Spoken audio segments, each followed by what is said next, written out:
Comme j'ai dit, aujourd'hui, on est avec nous Éco-Corridor Laurentien, Horizon Nature Bassin-Laurent, Nature Action Québec et Conservation de la Nature Canada Gaspésie. Mais je vais laisser en fait la parole à Marie-André qui va vous en dire un petit peu plus, puis qui va pouvoir nous introduire les partenaires.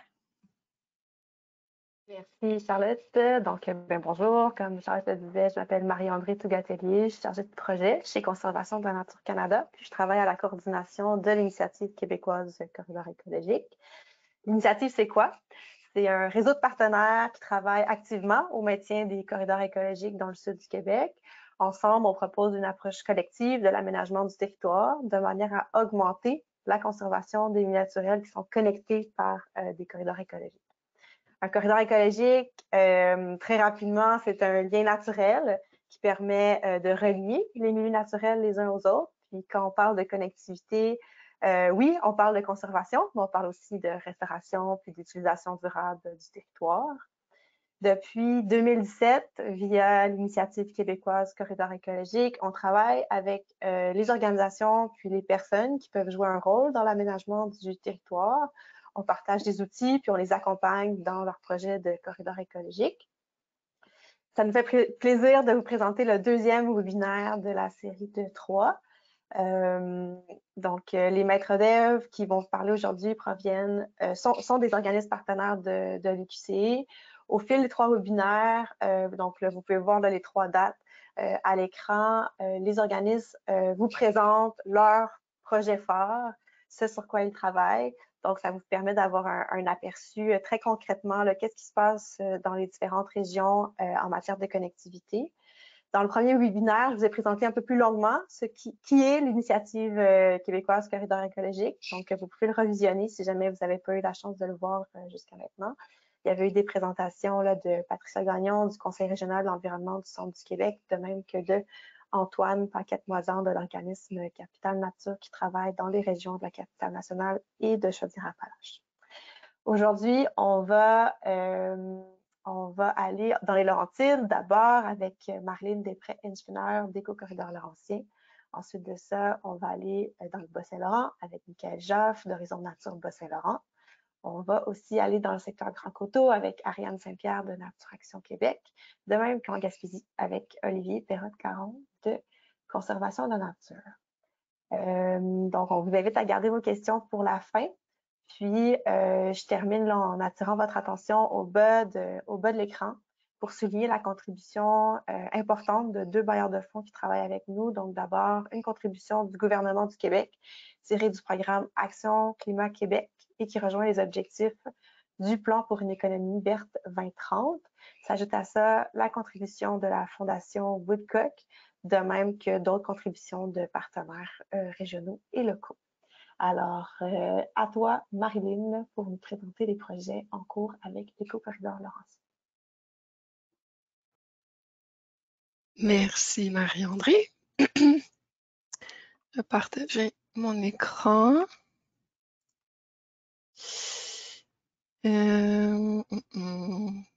Est-ce que vous voyez ma présentation? On ne voit pas en mode plein écran, là, on voit tes commentaires. Parfait, je recommence. Je m'excuse. On recommence. Changer. Les joies de la technique. Là, ça veut plus. OK, bon, voilà. Est-ce que maintenant vous voyez la carte? Génial. Donc, bonjour tout le monde. Merci Marie-André pour l'introduction.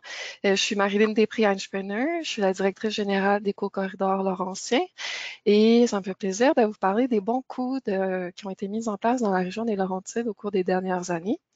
Un petit rappel, comme Marie-André en parlait, l'initiative québécoise Corridor écologique se déploie à échelle provinciale du sud du Québec en tenant compte des provinces et des États voisins, ainsi qu'à l'échelle régionale locale avec des organismes de conservation qui travaillent dans 11 régions du Québec. On peut voir ici les différentes régions qui sont couvertes par l'initiative et les différents maîtres d'œuvre, donc les différents organismes de conservation qui travaillent dans chacune des régions. Et l'initiative est coordonnée par Conservation de la Nature Canada à l'échelle provinciale. Donc aujourd'hui, je vais vous présenter les bons coups dans la région des Laurentides où travaille Éco-Corridor Laurentien. Je vais juste mettre mon pointeur. Voilà. Donc, on travaille dans les Laurentides et on a comme vision de relier le Parc national d'Oka au Parc national du Mont-Tremblant par un réseau d'éco-corridors et d'aires protégées. Donc, je vais vous inviter aujourd'hui à venir survoler le territoire des Laurentides. Ici, on voit à l'écran le réseau de corridors et de noyaux écologiques sur lesquels travaille Éco-Corridor Laurentien. En mauve, vous pouvez voir les différents corridors qui relient ici en vert les noyaux de conservation qu'on a identifiés.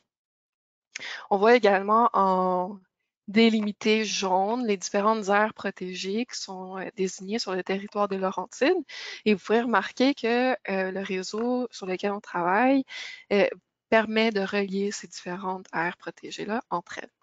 Et également, ce qu'on peut voir ici en jaune-orange, c'est tout ce qui est urbanisé, donc les routes, les périmètres d'urbanisation, tout ce qui est vraiment bétonné et utilisé là, comme utilisation du sol en termes d'anthropique.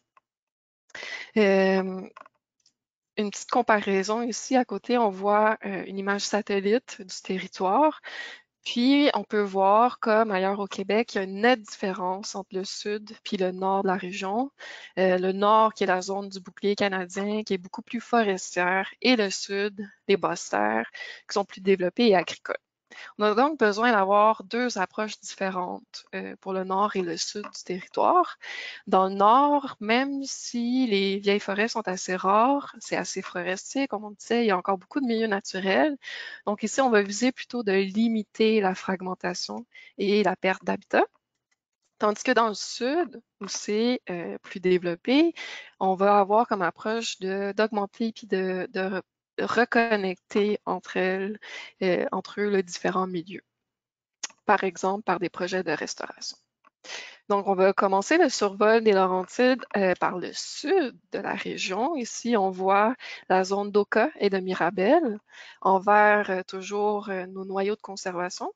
Et en mauve, ici, les corridors qu'on identifie, là, qui relient le sud, Oka, qui passe par Mirabel, puis qui se dirige vers Mille-Îles, Saint-Colomban, Gore, etc. Donc, pour arriver à consolider les boisés qui restent et les connecter entre eux par des corridors, on a travaillé fort à aller à la rencontre des propriétaires qui sont situés dans ces corridors puis dans ces noyaux-là. On rencontre par exemple des producteurs agricoles, on va aller caractériser leurs bandes riveraines puis on va leur proposer des aménagements de bandes riveraines. On a également tenu une visite terrain où est-ce qu'on a visité plusieurs dispositifs de recherche d'agroforesterie et de restauration en Estrie avec des producteurs agricoles des Laurentides et nos partenaires en agro-environnement. Cette visite a permis de créer des liens interrégionaux entre les participants. Il y avait des gens des Laurentides, de l'Estrie, de Chaudière-Appalaches, Centre du Québec et de Montréal. Donc, l'idée, c'est vraiment d'aller chercher le savoir-faire puis de diffuser ce savoir-faire-là et les bons coups dans chacune des régions et de partager des expériences. On retourne à notre vue de corridor. On va monter graduellement vers le nord ici. Si on regarde l'image satellite, c'est facile de voir qu'il y a un axe majeur ici là, qui vraiment scinde le territoire en deux puis qui se développe de part et d'autre. C'est l'autoroute 15 et la route 117 ici, qui sont vraiment des éléments majeurs de fragmentation dans les Laurentides. Donc, comme on disait, là, on voit vraiment la route et le développement qui se fait de part et d'autre de la route. Donc, on va venir explorer deux secteurs ici, qui sont délimités en blanc, où on travaille avec le ministère des Transports du Québec et l'Université Concordia pour réaliser le suivi de structures sous la 117 et la 15 pour étudier leur potentiel de passage pour la faune. Donc, on a installé des caméras sous des ponts et des ponceaux sous les routes et on a pu documenter leur utilisation déjà par de nombreuses espèces. Ces données-là nous permettent de savoir quelles espèces utilisent les passages pour qu'éventuellement on puisse venir consolider ces passages-là ou en aménager d'autres dans le but de venir faciliter le déplacement des espèces sous les routes et par le fait même réduire les mortalités causées par les collisions avec les véhicules et donc l'effet fragmentant de ces routes-là. On continue à monter vers le nord. On va vraiment vers le nord du territoire d'action. La zone périphérique du Parc national du Mont-Tremblant, un secteur d'une grande importance pour de nombreuses espèces, comme le loup.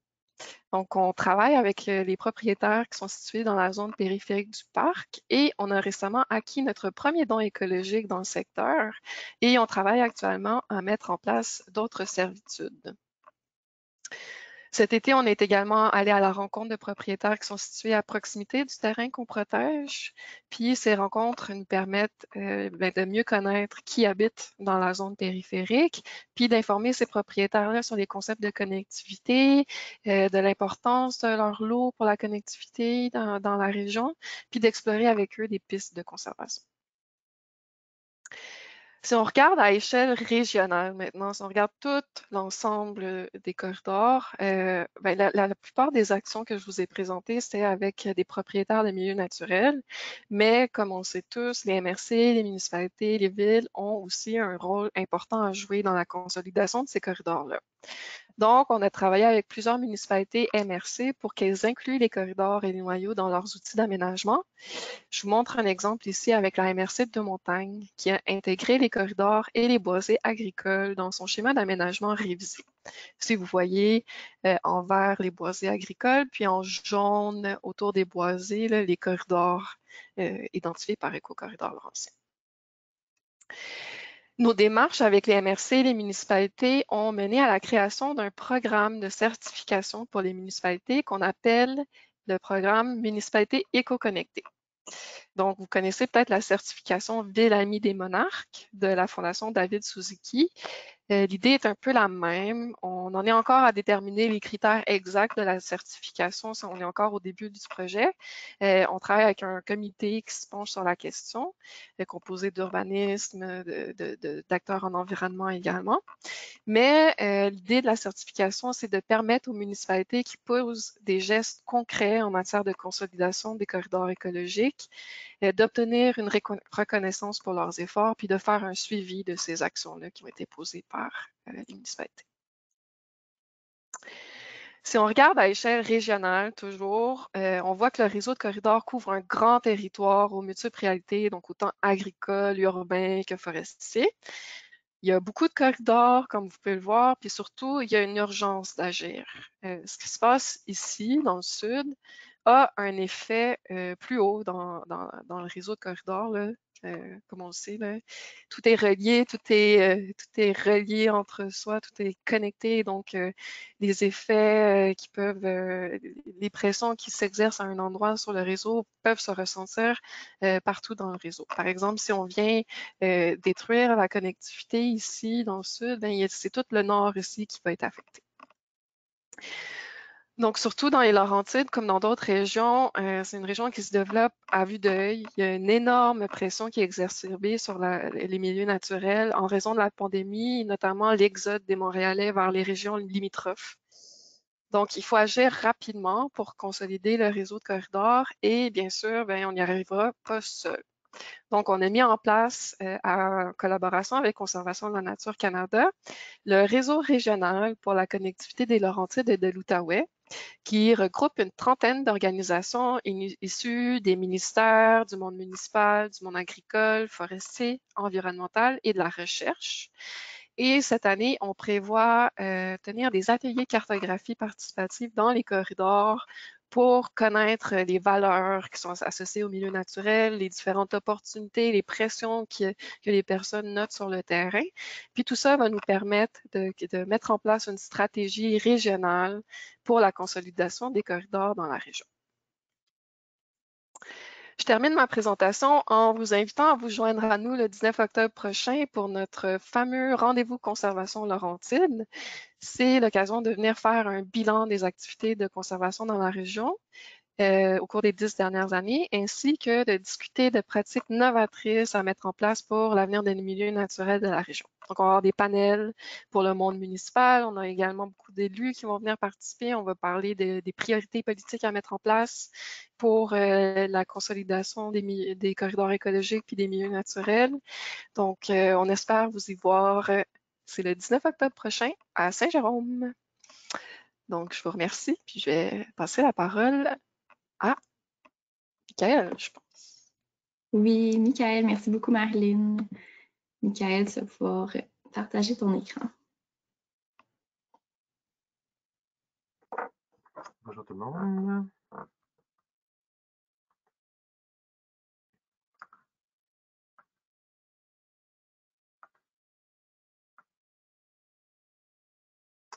Est-ce que c'est le bon, le bon écran qui est affiché? C'est parfait. Ouais. Bien, bonjour à tout le monde. Attendez, je vais mettre ça.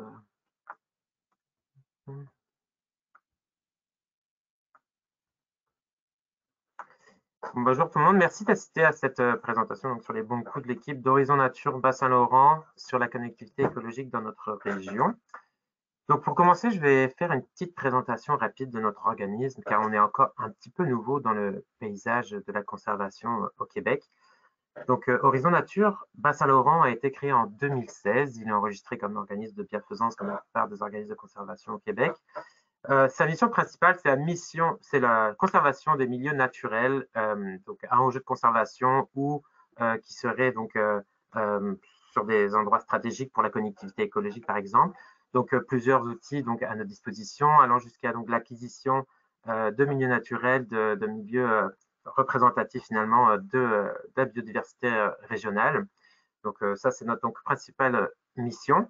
Et donc, à sa création en 2016, suite à sa création, il y a deux projets principaux vraiment qui ont été menés par notre équipe. Donc, le premier, ça a été la conservation d'habitats côtiers à fort enjeu de conservation, donc des secteurs avec de fortes pressions anthropiques. Nous avons sélectionné prioritairement 3 secteurs sur le littoral de notre région.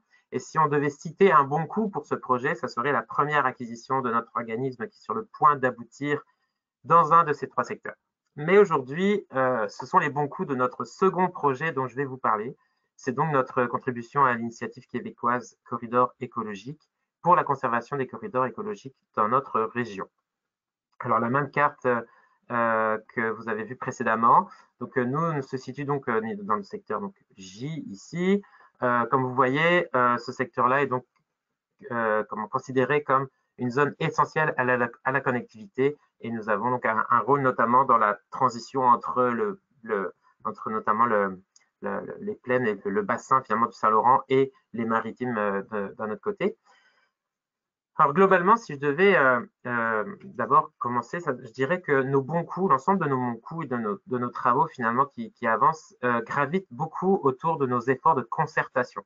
C'était déjà un petit peu le cas, comme on vient juste de le voir dans les Laurentides, donc dans un projet qui est bien avancé également, mais pour des organismes qui commencent justement à planifier un petit peu par où commencer, puis planifier une approche pour aller dans ce sens-là, vraiment la concertation et la mise à contribution de différentes personnes, d'organismes, d'institutions, de ressources finalement qui pourraient aider, qui pourraient graviter autour de ces questions-là, est vraiment un apport précieux dont je vais vous parler à plusieurs reprises.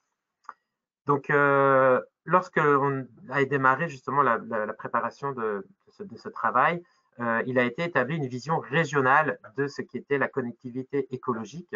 Et pour cela, donc, un comité régional consultatif a été mis en place dans le cadre de grands rassemblements qui ont été établis entre 2017 et 2019.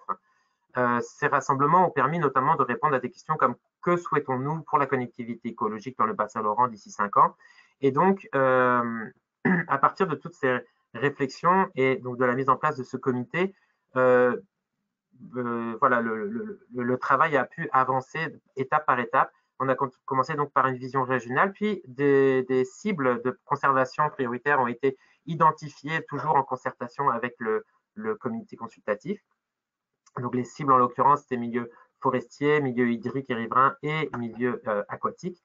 Et puis ensuite, donc, le comité, toujours en concertation avec le comité, donc des pressions ont été identifiées, donc pour des pressions qui pourraient entraver la connectivité en fait dans notre secteur, avec donc 3 catégories, donc la portée, la gravité et l'irréversibilité de ces pressions. Donc tout ce travail-là a été fait vraiment en concertation avec des personnes des MRC, des ministères, des Premières Nations, des OBV, de l'Agence de mise en valeur des forêts privées, d'organismes de conservation, groupements forestiers. Tout ça a été mis vraiment à contribution, et puis même si c'est du temps et de l'énergie pour rassembler tout ce monde-là une même journée pour faire des présentations et pour animer finalement des rencontres, c'est quand même valable à plusieurs égards, on y reviendra un petit peu après. Donc une fois qu'on a identifié ces pressions, ces cibles, on a une vision régionale, par où commencer finalement, une fois qu'on veut se lancer sur le terrain, par quoi on commence?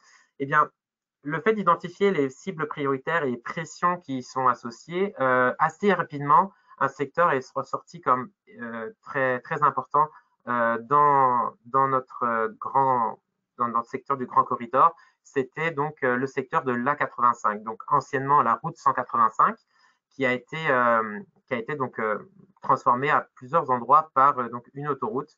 Donc il y avait des enjeux notamment de sécurité routière qui apparaissait régulièrement dans ce secteur-là. Et puis, c'est aussi la TransCanada qui passe par là, donc aussi une mise en valeur en fait, de ce secteur-là d'un certain point de vue. Mais de ce qu'on peut voir également, c'est que après avoir eu donc une autoroute, donc une route comme ça, ici comme la 185, on voit vraiment le niveau finalement d'obstacle que représente une autoroute comme celle qui a été représentée ici. Donc c'est vraiment un obstacle important qui enfreint vraiment la capacité de dispersion des espèces, que ce soit pour des déplacements erratiques ou même pour la migration plus largement dans le contexte de changement climatique. Donc face à ça, le MTQ a quand même pu mettre en place finalement un ensemble de passages phoniques pour répondre vraiment à ces enjeux de connectivité notamment, mais aussi de sécurité routière surtout de leur côté. Donc 31 passages phoniques ont été installés sur un tronçon de 41 km, ce qui est en fait un peu une première d'un point de vue de la densité de passages phoniques au Québec. Il y a certains passages phoniques qui ont été installés pour la grande faune, comme ici au milieu, d'autres pour la plus petite faune, moyenne faune, petite faune également, ici au milieu, pardon, moyenne faune, plus petite faune ici. Donc, c'est ça. C'est vraiment aussi un laboratoire à ciel ouvert puisque des tests comparatifs ont été réalisés. Des méthodes de suivi seront déployées sur les plusieurs années, puis on pourra avoir des résultats sur l'utilisation réelle vraiment de ces passages phoniques. Donc voilà, ce secteur a été donc considéré comme prioritaire. On voit ici en rayé donc les corridors qui ont été identifiés par les travaux donc de notre organisme en concertation avec le comité toujours.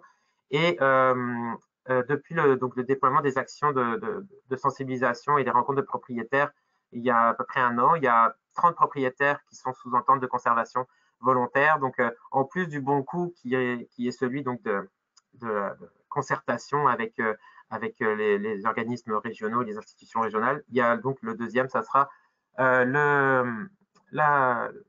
30 ententes de conservation volontaires qui ont été récoltés depuis donc un an à peu près, puis les travaux continuent, les rencontres continuent sur le terrain. Donc au-delà de ça, maintenant pour faire rayonner vraiment notre action, il est nécessaire maintenant d'établir vraiment un plan stratégique qui permettrait justement au-delà de la sensibilisation de terrain, pouvoir intégrer d'autres partenaires dans la mise en place vraiment de la protection de ces corridors écologiques. 7 stratégies ont été identifiées donc, par notre organisme et puis on a assisté par son comité régional. Donc les 7 stratégies en l'occurrence donc de communication, aménagement du territoire, conservation volontaire, rives et espaces de liberté des cours d'eau, connectivité aquatique, optimisation du réseau routier et aménagement forestier. Et à chaque stratégie, on a associé donc des actions concrètes qui peuvent être menées pour pouvoir améliorer finalement la connectivité à l'échelle de la région. Donc, nous avons proposé des actions pour chaque stratégie et nous les avons soumis finalement à réflexion et à amendement et amélioration dans le cadre d'un grand rassemblement pour la connectivité écologique dans le Bas-Saint-Laurent qui qui a eu lieu le 9 juin dernier. Donc, cette journée-là a été vraiment un vrai succès pour nous. On a commencé donc par plusieurs présentations pour une mise en contexte globale des actions et puis des enjeux. Et puis ensuite, des ateliers sur chacune des stratégies a été mis en place. Donc, enfin, pas chacune, 5 des 7 stratégies ont été discutées. Donc, toutes les actions ont été amendées, améliorées, ajoutées même de temps parfois. Et puis, pour chacune de ces actions, il a été identifié des organismes qui vont être porteurs vraiment de cette action, puisque, encore une fois, l'Horizon Nature se présente plus comme un coordinateur vraiment là-dedans. Donc, beaucoup de ces actions, évidemment, sont menées par notre organisme, mais également des organismes partenaires qui finalement travaillent avec nous finalement pour pouvoir mener certaines de ces actions. Là encore, le comité régional a une importance majeure puisque au-delà de nous avoir appuyés jusque-là, par exemple, le jour du grand rassemblement, il y a 2 ou 3 ateliers qui étaient présentés, qui étaient animés finalement par des membres du comité régional et donc même pas par des personnes de notre organisme. Donc c'était vraiment encore une fois là qu'on identifie vraiment des alliés, que ça peut être vraiment des personnes qui ont été depuis le début dans la réflexion de tout ça. Et puis pour finir sur cette partie-là, vraiment au-delà de ce que ça nous a apporté ce comité régional depuis le début, une fois que le plan stratégique est mis en application, qu'on commence à déployer finalement les efforts, le fait d'avoir des personnes qui ont été impliquées depuis le début, vraiment, ça permet de faire rayonner notre action et puis finalement d'avoir des alliés au sein d'institutions dont on dépend largement pour la mise en application et la diffusion de ces actions. Donc, voilà pour cette partie. Puis un dernier petit mot sur une vision plus internationale, un nouveau bon coup qui est en cours également de partenariat entre Horizon Nature et d'autres partenaires. Donc, en l'occurrence, le projet de corridor écologique des 3 frontières, qui est le fruit d'une collaboration entre 2 pays, une forêt, donc une fondation dans le Maine, la Société pour la Nature et les Parcs du Canada du secteur Nouveau-Brunswick, la Commission des services régionaux du Nord-Ouest du Nouveau-Brunswick, Horizon Nature Bas-Saint-Laurent pour la partie québécoise et Conservation de la Nature Canada de la région de l'Atlantique. Donc, on voit ce secteur-là, qui inclut notamment notre grand corridor ici. Et parmi les applications concrètes qu'on pourrait mentionner, il y a des travaux qui sont en cours du côté du Maine et surtout du Nouveau-Brunswick, en fait, de cartographie et finalement d'analyse géomatique pour identifier les corridors majeurs dans ce secteur-là. Et puis, avec une méthode qui est complémentaire finalement de ce que nous avons réalisé déjà à date. Donc, ça permettra potentiellement d'affiner ou de valider finalement les corridors écologiques qui ont été identifiés dans notre secteur. Donc, encore une fois, un partenariat vraiment très positif pour notre organisme. Donc, merci beaucoup pour votre attention. Merci aux partenaires financiers et également, évidemment, aux membres du comité régional qui nous aident encore une fois beaucoup depuis le début. Merci beaucoup, Michael. Et on va passer à la présentation d'Ariane Saint-Pierre de Nature Action Québec.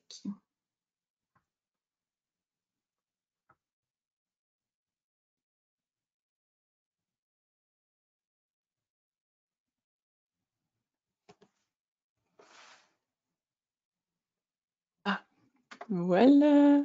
Donc, sera pas long, on setup. Là, je vous vois plus, mais est-ce que ça fonctionne bien? Oui, ça fonctionne bien, on voit bien. OK. Bon. On va se faire un petit setup comme ça. OK. Ce sera pas long, là.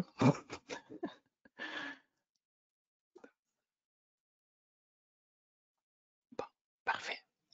Bon, ben, alors bonjour, je me présente Ariane Saint-Pierre chez Nature Action Québec.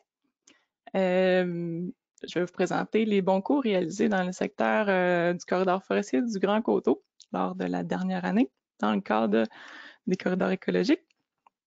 Alors, voici comme suit. Oh.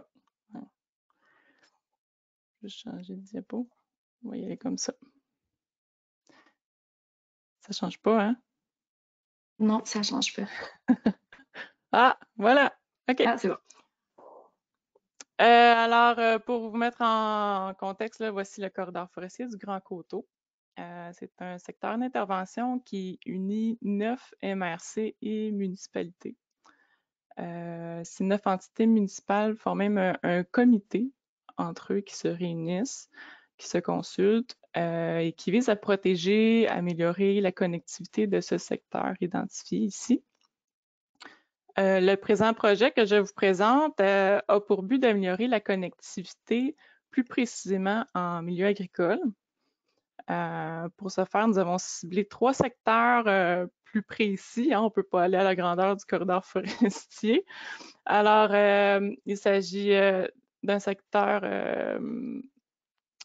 dans... Excusez, je ne peux pas pointer. Hein? Ah oui, je peux pointer. Là, voilà, OK. Donc, il s'agit d'un premier secteur ici dans la ville de Mirabel, secteur Saint-Janvier plus précisément. Ensuite, secteur Mascouche et secteur de la MRC de l'Assomption. Donc, il s'agissait simplement des 3 premières MRC municipalités qui se sont manifestées pour participer au projet.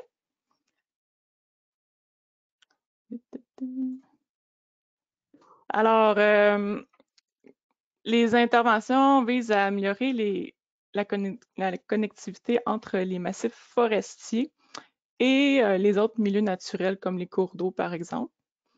Alors, à travers les milieux agricoles, on vise à conserver les éléments importants qui sont déjà en place, comme des arbres solitaires, des îlots boisés, des bandes riveraines larges. Puis, on est là aussi pour accompagner les propriétaires à mettre en place des aménagements qui favorisent la biodiversité et par le fait même la connectivité. Pour chaque secteur, on a réalisé des tracés, en fait, des chemins de moindre coût qui nous permettent de mieux comprendre c'est quoi les chemins les plus opportuns pour favoriser plus efficacement la connectivité. Cependant, ces corridors de connectivité qui sont identifiés précisément sur la carte, il faut faire attention là, parce que c'est seulement à titre indicatif. C'est vraiment pour nous aider à prioriser des types d'aménagement, des zones d'intervention, des secteurs plus prioritaires. Il ne faut pas les prendre à la lettre là, parce que c'est pas comme ça que ça se passe en vrai. Mais bon, ça nous aide à mieux comprendre les éléments importants du secteur en question. Donc, les phases d'intervention du projet, on commence par une phase de mobilisation pour trouver des producteurs intéressés. Donc, ça se fait à l'aide des clubs conseils en agro-environnement. Donc, dans le secteur, il y avait Profitosol et AgriExpert qui nous ont aidés à... Parce que nous, on les connaît pas tant, les producteurs du milieu. Là, c'est vraiment eux qui ont le lien de confiance avec ces personnes-là. Donc, c'est eux qui les ont appelés, leurs clients, en fait, pour leur parler du projet, puis faire une première étape avec eux. Donc, voilà. Puis ensuite, une fois que les producteurs étaient intéressés, on passe à la phase de diagnostic. Alors, on fait un diagnostic biodiversité, connectivité et un diagnostic agronomique aussi. Donc, on fait un diagnostic commun, dans le fond, là, avec le club conseil. Puis dans ce diagnostic, je vais parler plus de celui de biodiversité, connectivité. On va identifier les choses qui sont à conserver, comme je vous parlais tantôt, des arbres isolés, des piquets de clôture, des servent de perchoir, des tas de roches dans le fond d'un champ qui servent d'abri pour les couleuvres, par exemple. Donc, c'est ça, on va identifier les choses qui sont à conserver, puis ensuite, on va aussi faire des recommandations pour les choses qui sont à améliorer. Donc, c'est sûr qu'on va viser souvent des bandes riveraines élargies parce que aussitôt qu'on favorise les bandes riveraines élargies avec une belle végétation, mais ça sert d'habitat faunique et ça favorise la connectivité et la biodiversité. Donc, puis quand le secteur est favorable aussi, on va recommander des brise-vents aussi pour essayer de connectés des milieux boisés. Donc, c'est vraiment un service personnalisé qu'on fait pour chaque ferme. On va étudier leur champ, les priorités d'intervention sur le secteur, puis on essaie de faire les meilleures recommandations possibles en lien avec les enjeux du producteur aussi et ses besoins. Donc, quand le producteur veut bien y aller de l'avant avec des travaux d'aménagement, bon, ben ensuite, c'est la section, la partie plans et devis. Alors, on va, comme je vous disais, faire des plans personnalisés pour la ferme. Puis ensuite, une fois que tout ça c'est beau, ben on va coordonner les travaux d'aménagement avec un entrepreneur spécialisé. C'est sûr, c'est souvent des brise-vents, là, il faut que ça soit super droit. On va utiliser du paille de plastique. Donc, on prend des entrepreneurs qui s'y connaissent. Puis, bon, c'est ça. Ensuite, on va assurer aussi des entretiens. L'entretien, c'est vraiment une partie qui n'est pas à négliger quand on fait des aménagements d'envergure comme ça. Sur les 3 années suivantes, il faut vraiment faire des entretiens dans le sens qu'il peut avoir de l'arrosage à faire. Si c'est un été de canicule, il faut vraiment y penser. Il peut y avoir de la mortalité, donc des espèces à remplacer. Puis, il peut y avoir des espèces, des herbacées qui vont envahir un petit peu les arbustes ou les arbres autour. Donc, on va les dégager puis leur laisser de la lumière pour pouvoir pousser les premières années. Alors, ça, c'était vraiment les grandes phases d'intervention du projet en général. Puis, habituellement, ça se passe en 2 ans. Puis, en fait, en 2 ans, on réussit à faire les travaux d'aménagement. Puis ensuite, les 3 années qui suivent, ben, c'est les entretiens. Donc, un projet vraiment total, c'est 5 ans. Donc, ce qu'on a pu réaliser dans la dernière année, on a pu effectuer 18 diagnostics en milieu agricole dans les 3 secteurs que je vous parlais. On a aussi fait 23 formations sur la connectivité en milieu agricole, donc aux villes MRC, au Club Conseil en agro-environnement, aux producteurs agricoles. Il y a eu au total à peu près 220 personnes sensibilisées par ces formations-là sur 3 secteurs, là, comme je vous l'ai dit, puis les 2 clubs conseils. Donc, ça fait beaucoup de gens qu'on a pu rejoindre. On est vraiment contents. Entre autres, on avait participé au congrès des aménagistes du Québec pour présenter ça. Donc, ça a vraiment aidé à toucher plus de gens.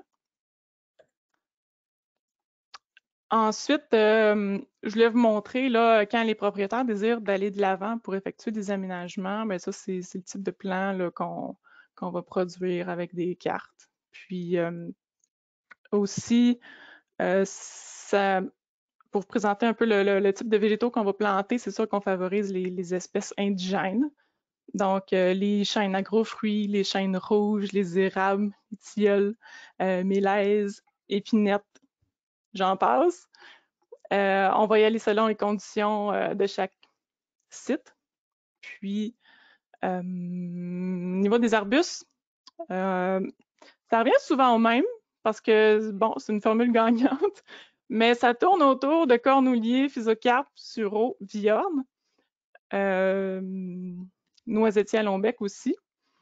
Mais bon, c'est des espèces que, année après année, on voit vraiment une belle performance là, en bande riveraine et brise-vent. Il y en a d'autres aussi que je nomme pas qu'on utilise comme l'aronie noire.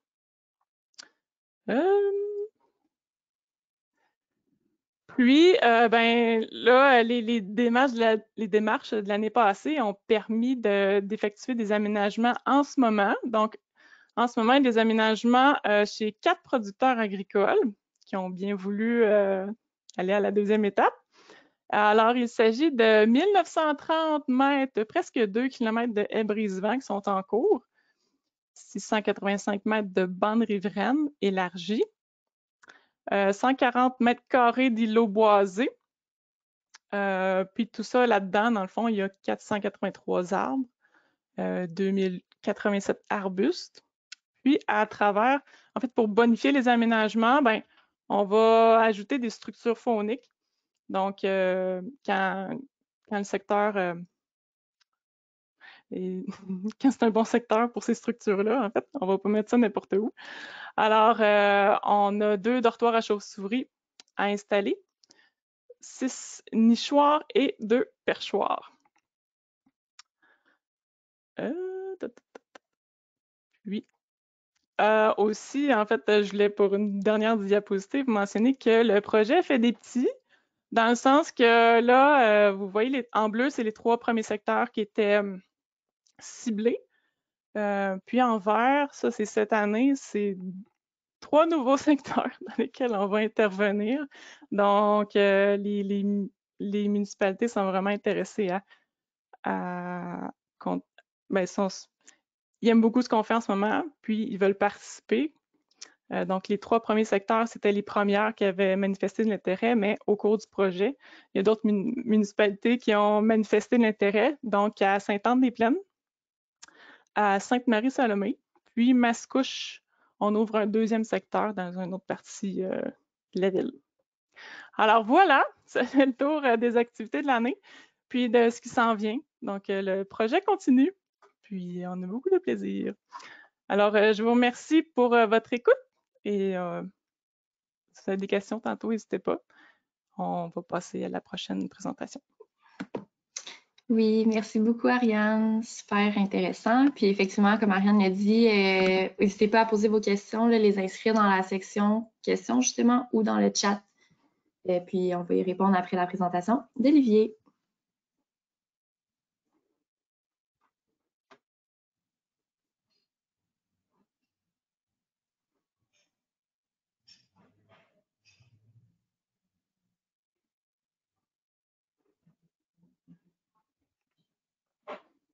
Ton micro est fermé, Olivier. Oui, merci. Est-ce que vous voyez bien ma présentation? Oui, on va bien. Parfait. Je peux juste baisser quelques petites fenêtres ici et là. Donc, merci au RMN pour l'invitation d'aujourd'hui. Merci Charlotte d'organiser tout ça. Donc, je me représente une autre fois. Je m'appelle Olivier Perrotte-Caron. Je suis chargé de projet pour l'organisme Conservation de la Nature Canada. Pour l'Est du Québec, je suis également maître d'œuvre pour la Gaspésie de l'initiative québécoise Corridor écologique. Donc aujourd'hui, bon coup 2021-2022. Donc je vais vous parler plus spécifiquement du corridor écologique Forion, qui est le secteur pour lequel on déploie le plus d'efforts dans le cadre de l'initiative.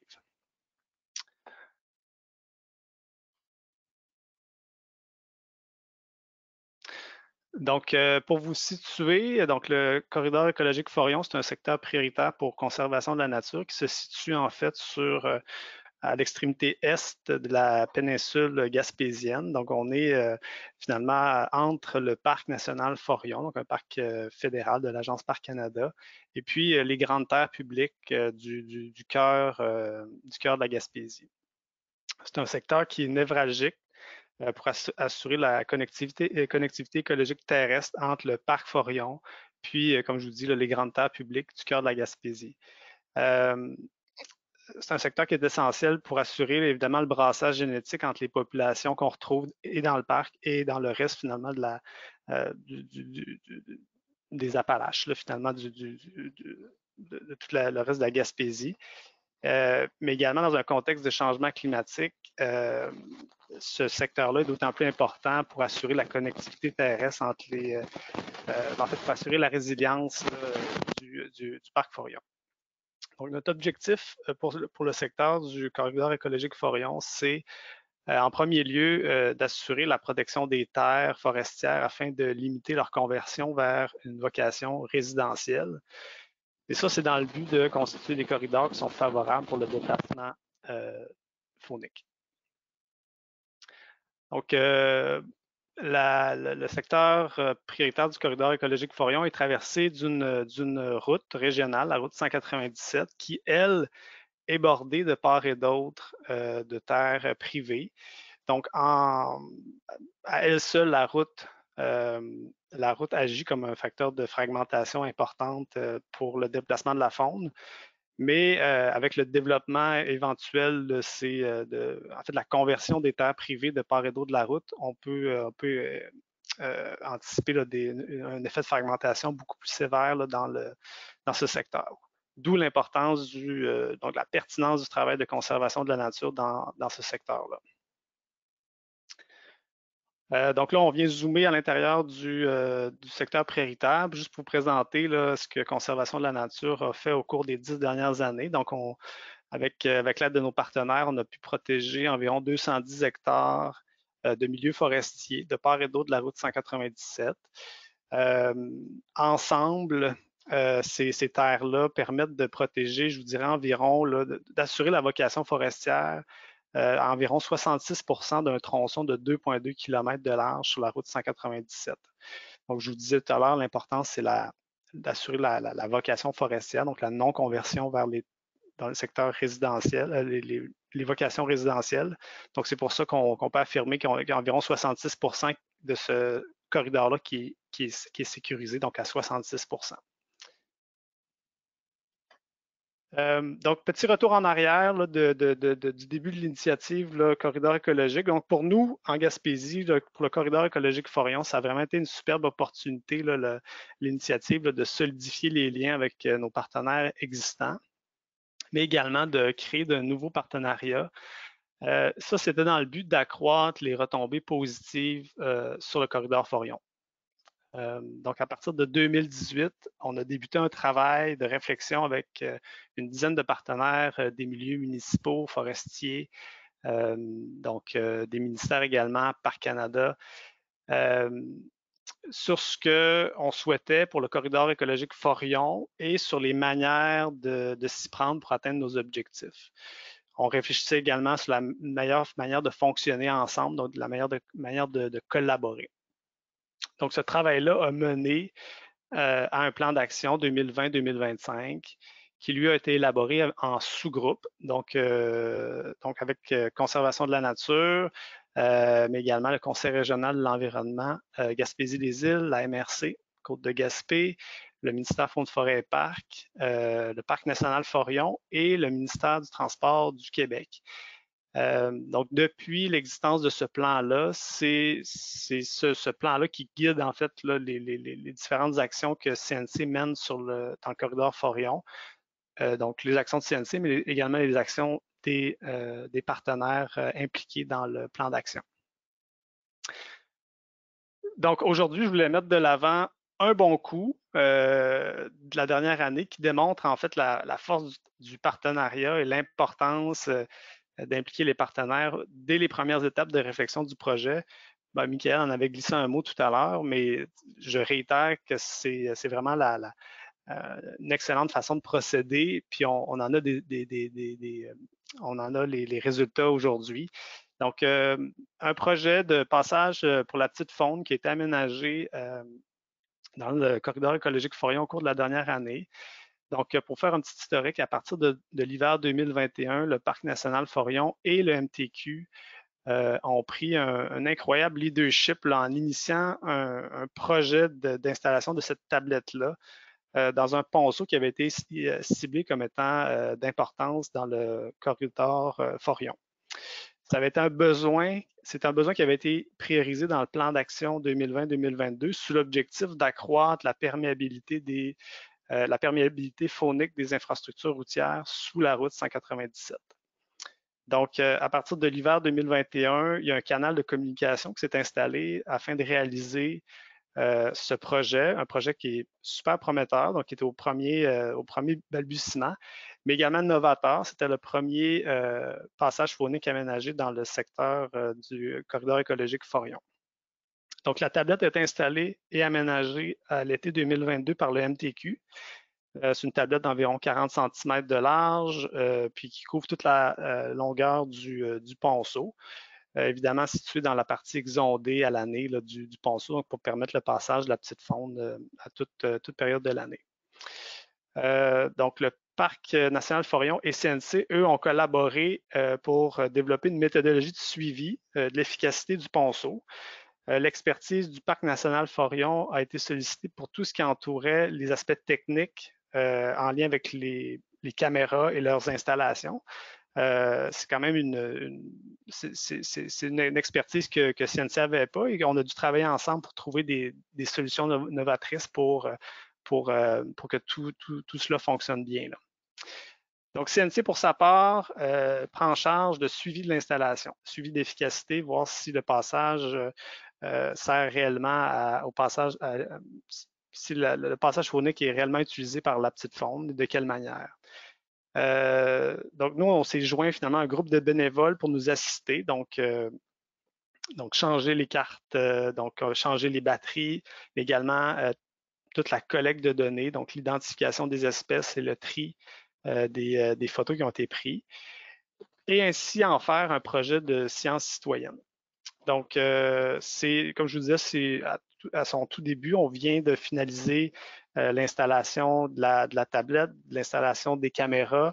Le groupe de bénévoles est constitué et en cours de formation. Donc, il va y avoir des suivis vont commencer dans les prochaines semaines, prochains mois. Mais c'est encore une fois pour souligner l'importance de travailler ensemble le plus tôt possible dans la réflexion de ce qu'on souhaite pour un territoire.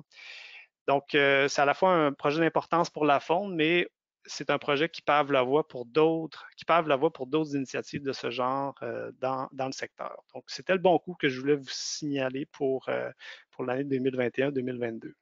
Donc, merci pour votre attention.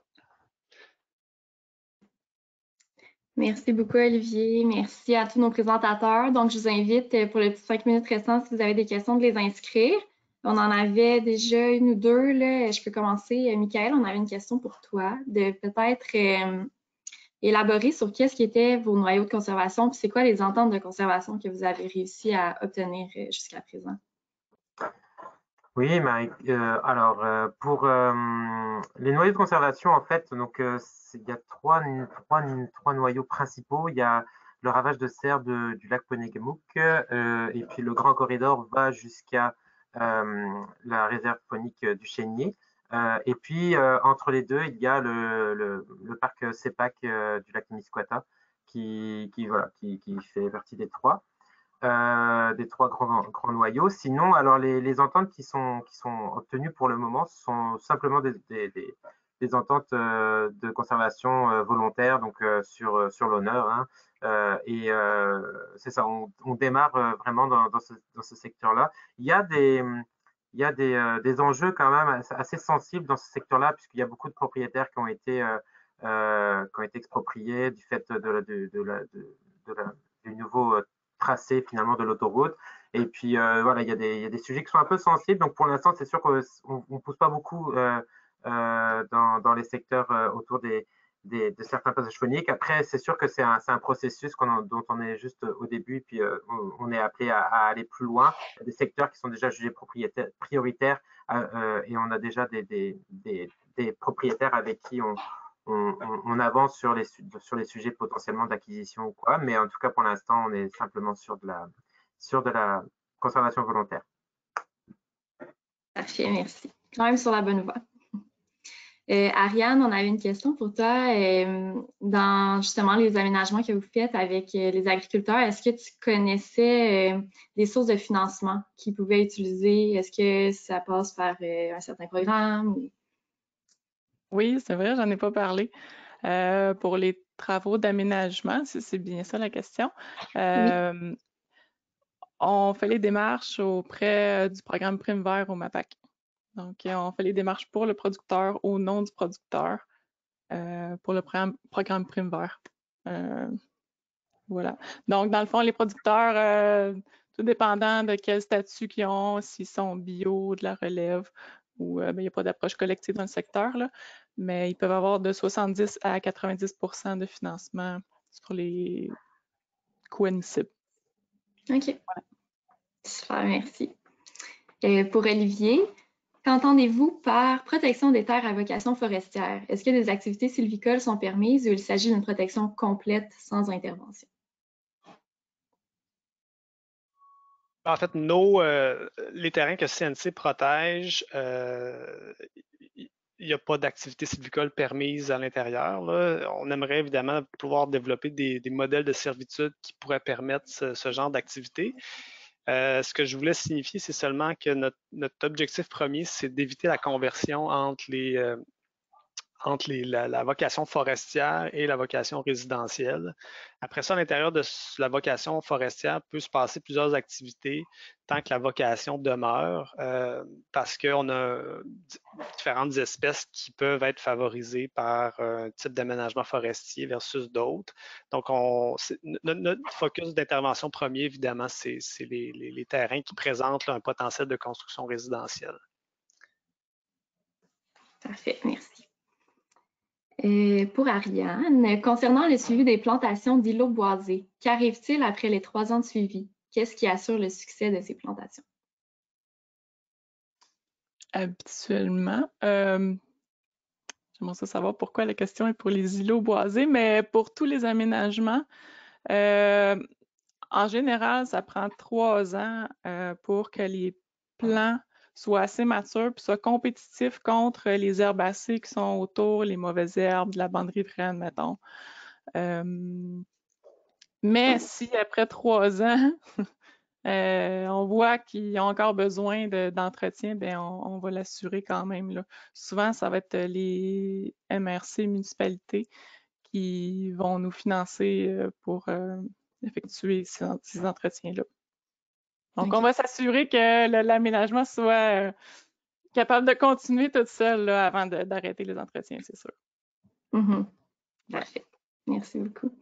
C'était Catherine, en fait, l'ESCOP Saint-Clair qui avait posé la question, puis elle dit « J'ai posé cette question car nous travaillons sur des projets de compensation par du reboisement au MFFP. » OK, parfait. Donc, merci pour vos réponses. C'est déjà la fin, ça a passé assez vite là, avec les 4 belles présentations qu'on a eues. On vous invite pour le prochain webinaire, en fait, le 3e sur 3 de cette série des bons coups des maîtres d'œuvre. Donc, dans 2 semaines, le 5 octobre, on va recevoir le Conseil régional de l'environnement et du développement durable de l'Outaouais, Corridor Appalachien, Environnement Mauricie et la fiducie de conservation des écosystèmes de la Naudière.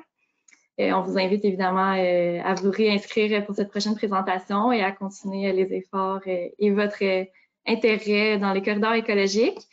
Sinon, du côté du RMN, juste vous informer, s'il y en a qui seraient intéressés, demain, on a une présentation sur le programme d'aide financière pour les véhicules hors route.